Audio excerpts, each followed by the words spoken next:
ജീവൻ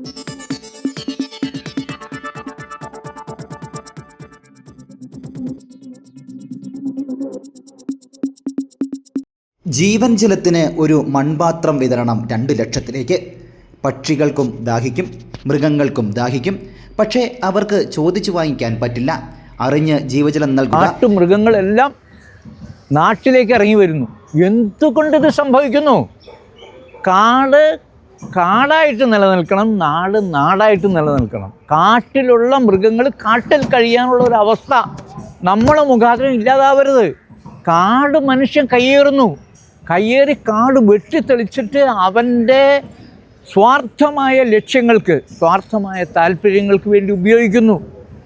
കാട്ടിൽ മൃഗങ്ങൾ കഴിയാനും കാട്ടിലുള്ള ആനത്താരകൾ പോലും മനുഷ്യൻ കയ്യേറി ആനകൾക്ക് നടക്കാനുള്ള വഴികൾ തടസ്സപ്പെട്ട് ആനകൾക്ക് കുടിക്കാനുള്ള ജലസ്രോതസ്സുകൾക്ക് പ്രശ്നങ്ങളുണ്ടാക്കി കാട്ടിലെ മരങ്ങളൊക്കെ വെട്ടിക്കടത്തി കാട്ടിലെ മൃഗങ്ങളെയൊക്കെ വേട്ടയാടിയിട്ട് അതിൻ്റെ കൊമ്പ്, തോല്, മാംസം ഇതെല്ലാം എടുക്കാനുള്ള ആ സ്വാർത്ഥ താല്പര്യങ്ങളെ കൊണ്ട് കാട്ടിൽ ജീവികൾക്ക് ജീവിക്കാൻ പാടില്ല. 10 ദിവസം കൊണ്ട് കേരളത്തിലെ എല്ലാ ജില്ലകളിലും പക്ഷികളുടെ ദാഹം അകറ്റുവാൻ മഹാപരിക്രമണത്തിലൂടെ പക്ഷികൾക്ക് വെള്ളം നൽകുവാനായി മൺപാത്രങ്ങൾ സൗജന്യമായി നൽകുമെന്ന് ശ്രീമൻ ജി നാരായൺ ജി അറിയിച്ചു.